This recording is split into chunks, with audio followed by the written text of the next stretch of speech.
समस्तजनकल्याणे निरतं करुणामयं नमामि चिन्मयं देवं सद्गुरुं ब्रह्मविद्वरम्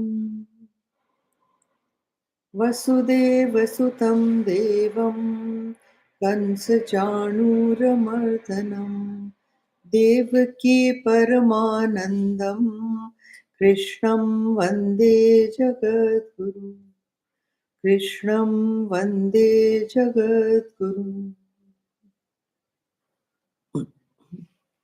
This is verse 16 now. अनेकचित्तविभ्रान्ता मोहजालसमावृताः प्रसक्ताः कामभोगेषु पतन्ति नरकेषु च.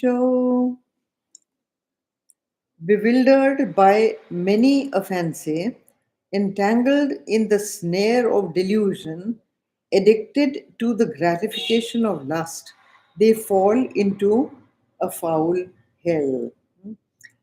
See, this verse is only telling you that it is your own mind that creates the delusion. It is your own mind that creates depressions. It creates moha. And like it entangles you in mental meshes of all kinds. And those mental meshes take you for a ride. You can't discriminate. You can't think correctly. Your intellect becomes foggy. All that happens here. Your intellect, see, it is like this, that the intellect and mind is your camera to the world. Okay. Now, when it is a camera to the world and the camera is shaking, when you talk on the video, if somebody is talking to you on the video and that person is walking or moving about with the phone in his hand, then how much the image shakes, right? Now, the image, actually, that person is not shaking, it is the image that is shaking because of the camera. The camera is shaking, so the image is shaking. Similarly, here, ये देखो ये है, bewildered by many a fancy, entangled in the snare of delusions. This is psychologically upset, you know, entangled in all kinds of thoughts which are upsetting you, upsetting thoughts, irritable thoughts. But where do these things come from? They come from your own mind. So who is responsible? Your own mind is responsible for these. It's your own created delusion and addicted to the gratification of lust. So these Asuri Sampada people are addicted to gratification of lust. Lust means any desire. Lust is a strong desire, any strong desire. So any strong desire that comes into their mind, they become enslaved by it. And once they are enslaved by it, then their mind stops working. Okay. And then they are addicted to it. That means one desire gets fulfilled, another rises up. Another rises up before they know. And then they're running after that one. Then that, haven't you heard people saying, कि बस ये हो जाए, बस ये हो जाए, then I'm okay. वो हो भी जाता है, and then something else comes their way. Then they're running after something else, then they're running after something else. So they are addicted to gratification of lust and they fall into a foul hell. See, hell and heaven, as Gurudev used to say, are just climates of the mind. There is no place like hell. Gurudev used to also say that God has not even heard about hell. He doesn't know that it exists. He used to say, God doesn't know that there is a hell. And you make your own hell with your own mind. Haven't you heard people saying that this experience, I went through hell? Haven't you heard that phrase? I went through hell. And if their mind is happy, then they say, oh, I am in heaven. Suna hai na? Oh, I am in heaven. So they are not gone to hell or heaven as an area to visit. It is their mind that is creating that hell or heaven. So that is why he says, prasakta kama bhogeshu patante narike shuchaho. Patanti means they fall. They fall in from their equipoise, they fall into a foul hell, as is said over here. Now, देखो एक और चीज है, ये एक बड़ी interesting है. You must understand this, that you need a lot of punyas to have a peaceful and happy or cheerful mind. Sin translates as irritability and sorrow in the mind. So, whenever you are irritable, you are sorrowful, understand that you are creating your hell and that the mind is dragging you. Once you are conscious of that, then you can control it. You can understand that nothing is happening around me. My mind is projecting. My mind is imagining things, that this will happen, that will happen, that may happen, that may happen. You know, and Gurudev used to give the example of a son who has not come home. He's gone out for a late night party and he hasn't come back. And he says the father is pacing up and down. The mother is also pacing up and down. And they are both imagining all kinds of things that could have happened to him. Those days, there was no cell phone, that Gurudev's example I'm giving you. So he cannot inform on cell phone. And so, oh, has he met with an accident? You never know where he may be lying. He may be injured badly, nobody to pick him up. Or has his car broken down on the way back? What has happened to him? What has happened to him? They keep doing that. Now, what is that? Nothing has happened to the son, but they have created their own hell through imagination of all kind of calamities that can be taken. So punyas, a lot of punyas make you meet a good teacher. Great punyas make you meet a good teacher. But after meeting the good teacher who gives you that knowledge, you have to have generated a huge lot of other punyas to go on the spiritual path. See, people hear and then they forget. There are lots of such people who listen and then they say, oh, it was very nice, it was very nice. And then they forget about it. They do not do manan, they do not try application, because that requires effort, that requires sadhana. They don't do that sadhana. So then you require a lot of punyas to reach where you would like to reach in spirituality. ठीक है ना? So then it is, they go on earning and spending, earning and spending. Punyas मिल गए, फिर पुण्य फलीभूत हो गए. Huh? So punyas give you a lot of comfort, a lot of joy, a lot of happiness. But then that is exhausting the punyas. Please carefully, huh? The punyas get exhausted. It is like a bank balance that you keep by doing good deeds.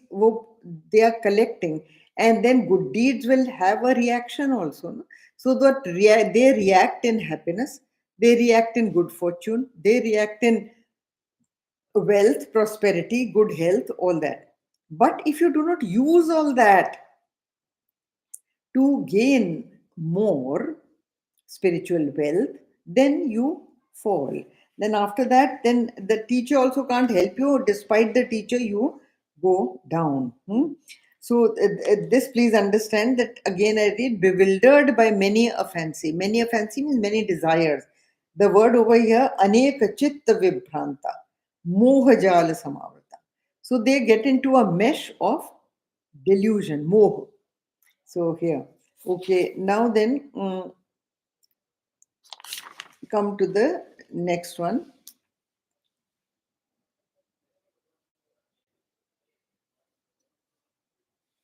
आत्मसम्भाविता स्तब्धा धनमानमदान्विताः यजन्ते नाम यज्ञस्ते दम्भेनाविधिपूर्वकम्.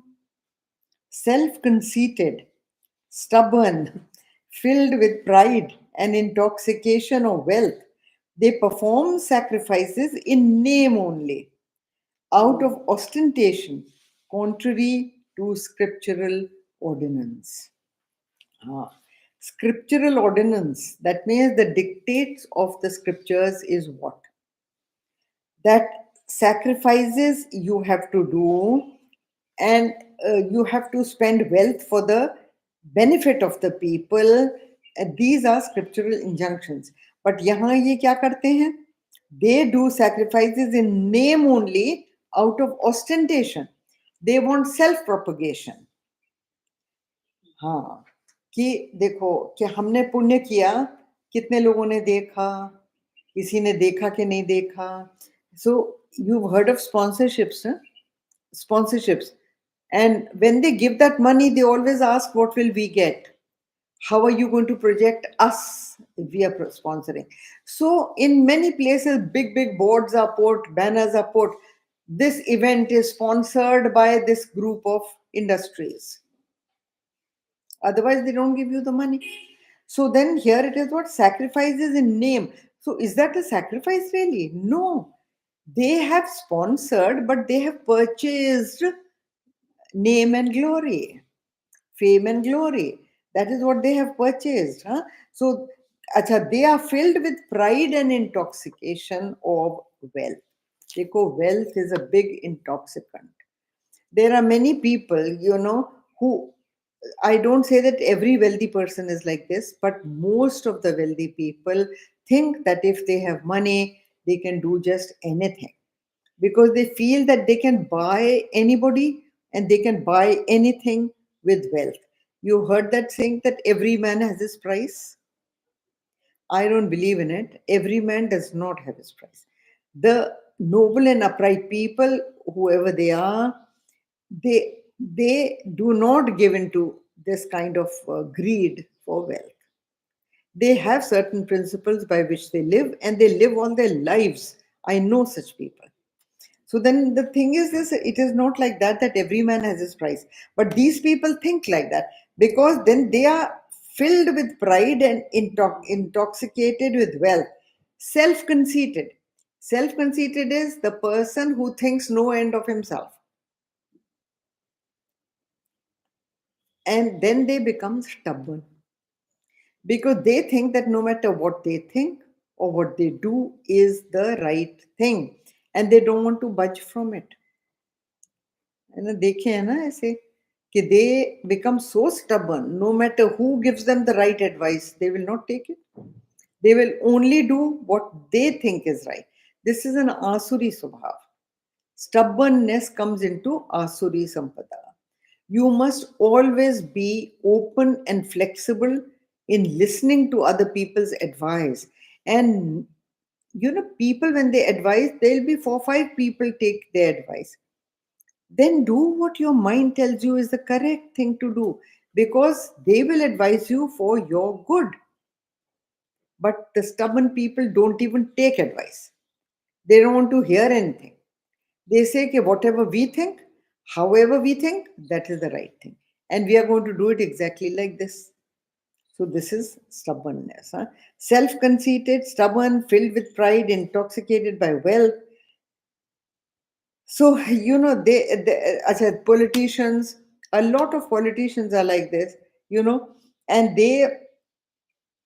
everything with them becomes commercial. What am I getting? If I do something for somebody, what am I getting? It's just like that.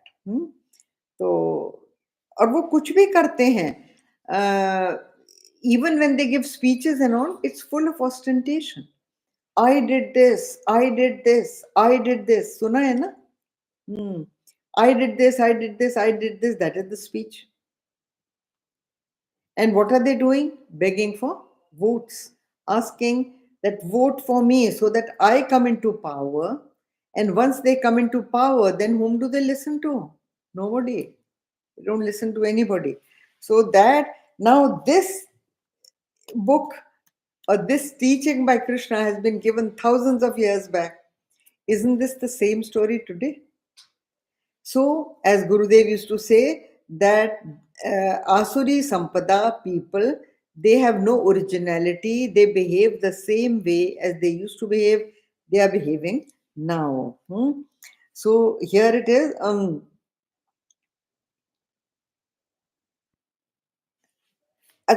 Also, you see, it is in the nature of these people. Stubborn है, self conceited people जो होते हैं, या wealthy who are intoxicated with pride, filled with pride, they become incapable of any kind of selfless action. They can only act selfishly because they understand that anything and everything can be purchased, and I have the power to purchase. So when that kind of thinking comes, then it deforms the personality of the individual, and they don't even realize that their actions are so selfish. They don't realize it. They become stubborn. I want, I want. That's it. They don't want to compromise at all with what they want. So here, and because of all that, then they there is an arrogance in them, there is a distortion of the mind and personality, and ultimately, as Gurudev writes, sorrow alone will be the result, because then they kill, they plunder, they loot, they do what they want to do, because they think that what they think and how they think, that is right. And all these things, when you cheat others, you kill others, or you bully others and all that, this creates a climate of hell in your own mind. Ultimately, it doesn't give happiness, it's agitation in the mind. Okay, so then come ahankaram balam darpam kamam krodham cha sanshritaha mamatma paradeheshu pradesh pradvishantobhyasuyakaha. Given over to egoism, power, haughtiness, lust and anger. यहाँ पे ये चार चीजें हैं. You can count them as five also, but lust and anger generally is kamam krodham, that is lust and anger, is grouped as one, because desire always results in anger. Desire fulfilled will always also result in anger, because you feel if somebody takes it away from you, that thing, whatever you have gained, possessing it, keeping it carefully, all that gives you sorrow. And if somebody comes in between your desire and you, then क्रोध आएगा ही आएगा. कोई उस चीज को ले जाएगा आपसे तो भी क्रोध आएगा ही आएगा. कोई उस चीज को खराब करेगा, क्रोध आएगा ही आएगा. Right? So calm and क्रोध is together. So what are the four things? Egoism, power, haughtiness, lust and anger. All these four they cause mental anxiety, mental irritation.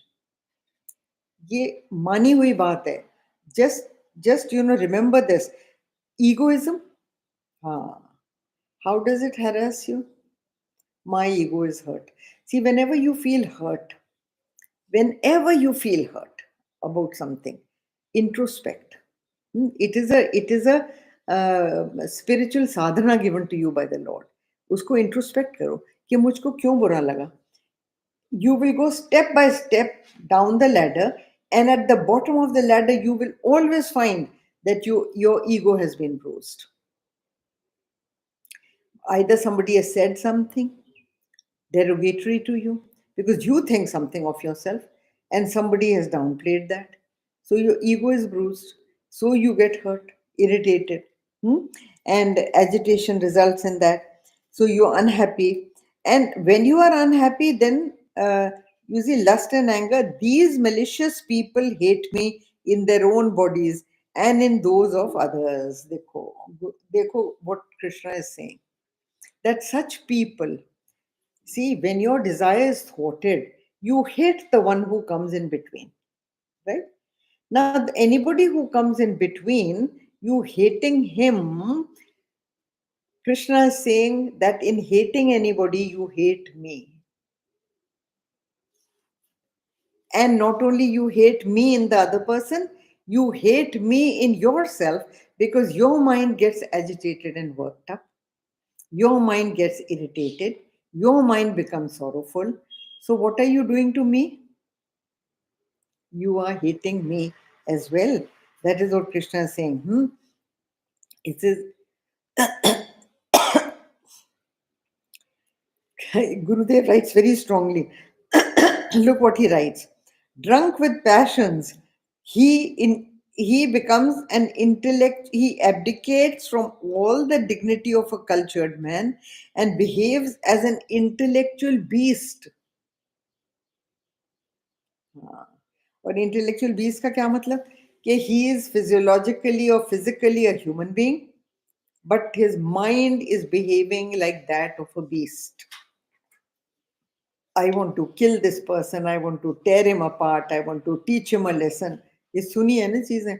So this is the behavior of a intellectual beast, and intellectual beast is nobody else but the man himself. He is the one who does it.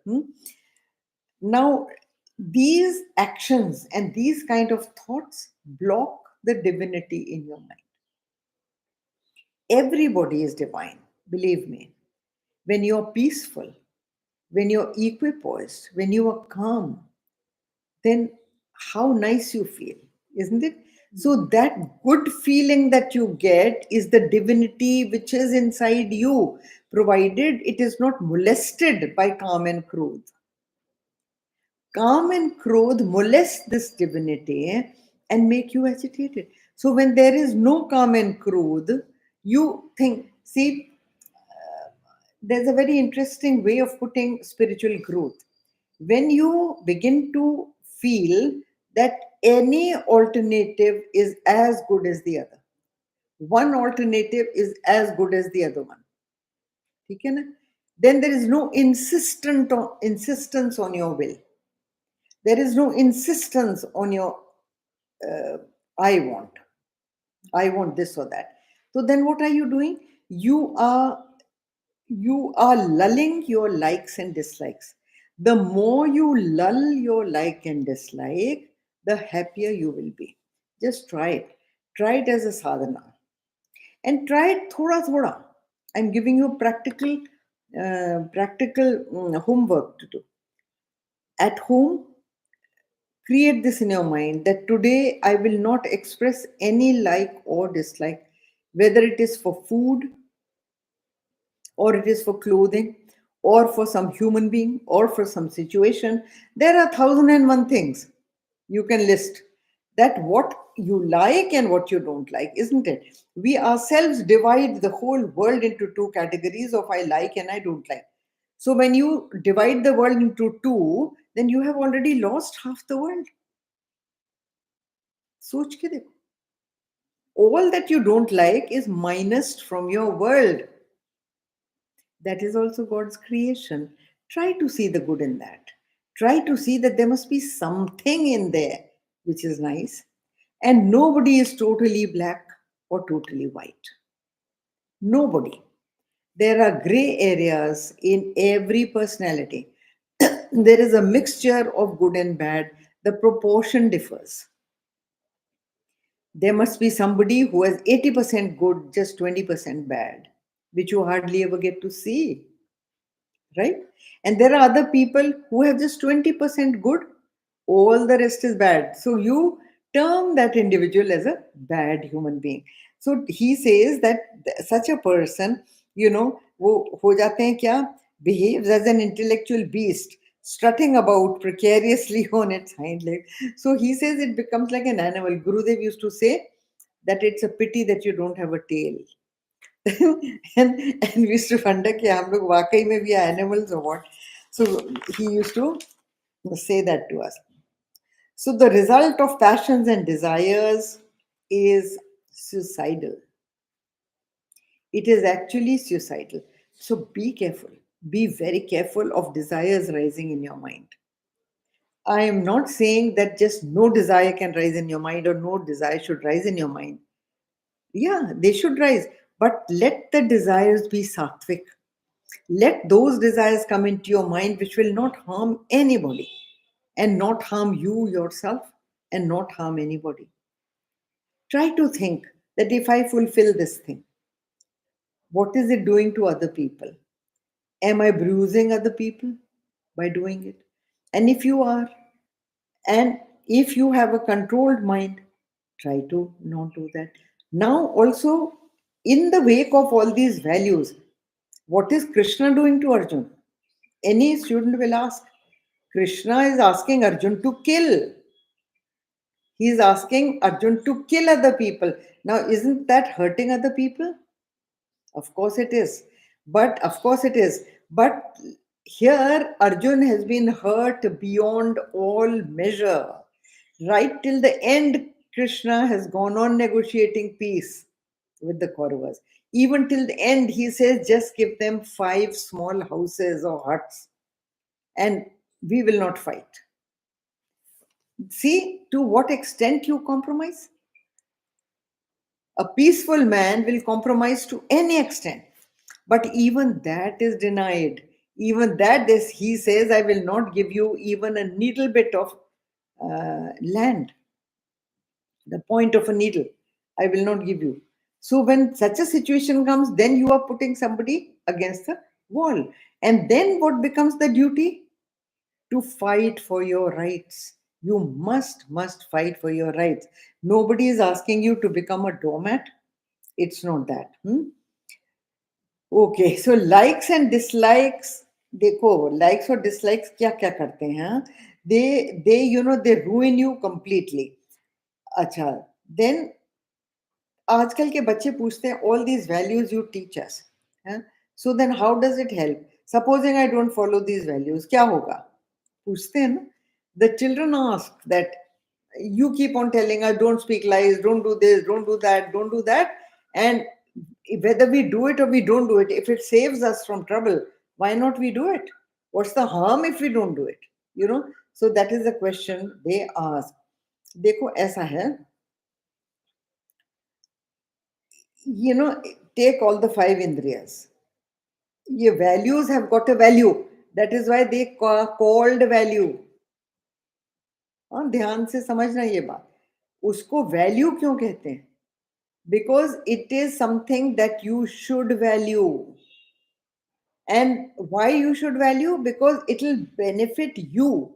It will bring peace, happiness, quietude in your own mind. It will it will not result in shattering your peace. It will not result in ruining your contentment. It will not result in totally destroying and decimating all the beautiful things in your mind. So here, देखो कि होता क्या है कि यहाँ पे लिखा है सी ethical values are described in not only in this chapter, they are described in an earlier chapter as well, if I remember correctly, that they purify your thought life. When you are not doing anything wrong, then your mind is not agitated. Because your mind is an innocent mind is a calm mind. An innocent mind is a carefree mind. An innocent mind is a happy mind. See the mind of children? They are consciously not deviating into doing anything wrong. So they are happy, isn't it? They are peaceful, they sleep peacefully, and they are happy. Their conscience is not troubled. So if you want to be a happy individual, that happy individual can only be if you follow values and if your conscience is totally clear. You're totally clear of likes and dislikes. अच्छा, दूसरी तरह ये unhappy mind बनता कैसे है? देखो, let us first take speech. ठीक है? वाक, जिसको वाक कहते हैं. That degenerates into a mire of speaking untruth. सबसे पहले, because it is convenient, you find it convenient to you. It sorts out your problems in life for a short while. So people think this is an easy route. So what is it? Speech is polluted. Because of your likes and dislikes, you pollute. Acha, chakshu. Chakshu is eyes. Eyes get polluted. Why? By watching things that pollute your mind. There are many things that pollute your mind. Even when you close your eyes, supposing you see a murder scene or a torture scene or something, and then doesn't that scene go on coming into your mind after that? Even when you don't want that it should come into your mind, it keeps recurring into your mind. So where do your thoughts go? Thoughts have become polluted. How? Through chakshu. So your vision has got polluted. Okay. फिर उसके बाद क्षोत्रिय. Kshotriya is ears. People say that we are not doing anything. We are only listening to gossip. They say we are not doing anything. We are only listening to some bad qualities of somebody. We are not. तो आप सुन तो रहे हैं ना. Now when you are listening to all kinds of wrong and bad things, dirty filthy conversation, or talk about calamities and tortures, and just read the newspaper. It is full of all this, full of all this. See the TV, it is full of, as if there's nothing good happening in the world. According to them, not a single good thing has ever happened in the world. Everything is bad and bad and bad and bad. They report all kinds of crimes, all kind of murders, all kind of tortures, all kind of corruption. Hmm? So lies, deceit, all that. So वो क्या है कि क्षोत्र दूषित होते हैं, तो it becomes that you keep listening to things which are neither worth talking or neither worth listening. So when you listen to such things, you tend to repeat them also. That's why I'm using the word speech also. That you have heard and then you tell someone else, oh, have you heard this? Have you ever heard this? And then whatever you have heard, you convey. ठीक है ना. तो double double वो हो गया ना आपका. It is underlined in your mind. The next one is मन. मन is what? Instinctual thoughts are मन. This, mind you, man is minus intellect, because if the intellect comes in, then there is discrimination. You throw out all the filth and the dirt that you do not need. But ye man jo hai, when the mind, man and mind is the same thing, a similar sounding. Man, mind. So when that gets polluted, then it conditions your likes and dislikes. How? Somebody has come and described to you some exhibition where beautiful clothing is being. Abhi kya hua? Your like and dislike is conditioned by what that other person has said, and what that other person has said has conditioned your mind. Conditioned your mind into what? It propels you to go to that exhibition and see those clothes. हो गया. हाँ. If somebody, मन तो बहुत चीजों से condition होता है. Any scene you see, because all the five indriyas feed the mind. Your eyes feed the mind, ears feed the mind, nose, mouth, everything feeds the mind. So be very, very careful, because mind is the king of your body, is the king of this whole equipment, mind and intellect. And if you pollute that, then your whole system gets polluted. Your whole system gets polluted. That is the harm that is caused if you do not live values, because all these five indriyas come under the spell of pollution. Okay, so this is the harm. And then thereafter you will have no peace, will have no contentment, and your equipoise will be totally shattered. Okay. So now when this kind of thing happens, then what happens to you? Can you meditate? No. Can you listen to any spiritual talk? No. Because your mind is all the time into all this. आप कर ही नहीं सकते.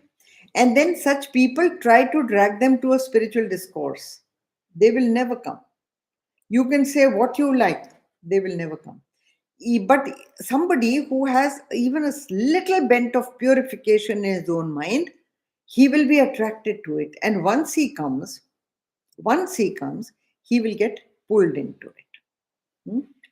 Now, otherwise, there is a fall. There is a fall in evolutionary status. And as Gurudev writes, that then thereafter you fall and fall and fall. And then there is no stopping. And reminded of the example given in Vivek Chudamani, that when a ball falls from the stairs, right? One bounce, it is just there, and you can catch it back and bring it back. But if you don't hold it, then the next bounce is even bigger. Third bounce is even bigger. It gathers momentum, isn't it? And then it is very difficult to run and catch that ball. Same thing happens when you devolve. Okay. तानहं द्विषतः क्रूरान् संसारेषु नराधमान् क्षिपाम्यजस्रमशुभाना असुरीष्वेव योनिषु. These cruel haters, worst among men in the world, I hurl these evildoers forever into the womb of demons only. Look what Krishna says. He says, evildoers jo hote hain, because mind is polluted, your actions will be polluted. So, mind is evil thoughts, actions will be evil deeds. And he says that these evildoers, I hurl them into demons' wombs. देखो, the Gita has said again and again, and all our scriptures say that what you have been doing throughout your life, or whatever is your mental makeup throughout your life, that those are the thoughts that will surface in your mind or will be the strongest pull in your mind at the time when you are departing from the body, at the time of death. ठीक है ना?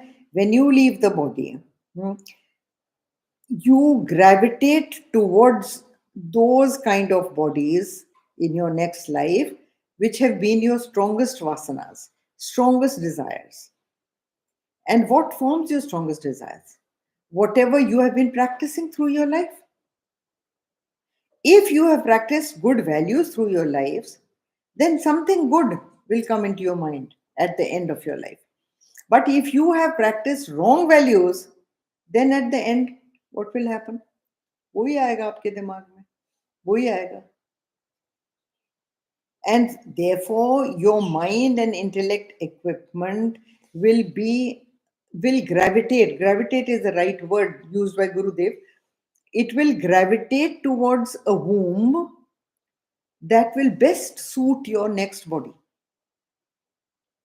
So he used to say that if you just eat and sleep, you will gravitate into the womb of mother pig. And if you are into actions, bravery, this, that, then probably born into an army man's family. If you are so much into music and creativity, and then into an artist's family, right? So it just depends where you get born, will depend. That is why he says that the evildoers go forever into the womb of the demons only. And he says, I hurl them. I hurl them does not mean that Krishna has an enmity with them. I hurl them means that that is a law. That is the divine law. That you go towards that which you like. It is a law, isn't it? Even in your own life, isn't that what's true? You go towards what you like and you run away from what you do not like. So even at the time of death, whatever you like, your mind and intellect will go and run towards that womb, that body, and it will take birth in that particular place where it will suit you the best, and where you will get a body which will be capable of doing those things that you most like to do. Your family will be such where those kind of thoughts and actions will be taking place, which will help you to grow into that kind of individual with those kind of desires, with those kind of actions. So this is the, you you actually grant yourself that body. It is not the Lord. You yourself make it possible. The kind of body a person has, when you look at a human being, the kind of body that that person has, you can kind of make out, isn't it? Those people who do, body reading, and there is a whole science called reading of the physical body. According to the physical body, they can make out what kind of mind this person has. ठीक है ना?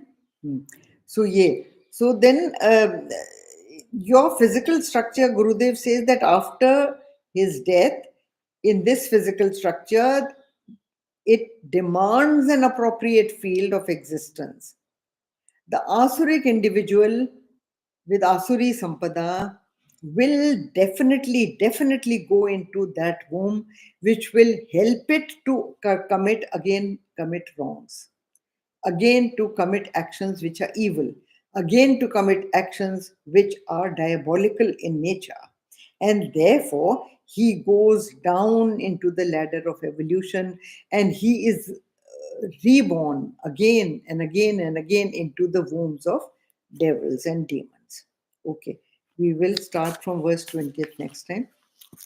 ॐ पूर्णमद पूर्णमिदं पूर्णात् पूर्णमुदच्यते पूर्णस्य पूर्णमादाय पूर्णमेवावशिष्यते ॐ शान्ति शान्ति शान्तिः हरि ओम् श्रीगुरुभ्यो नमः हरि ओम्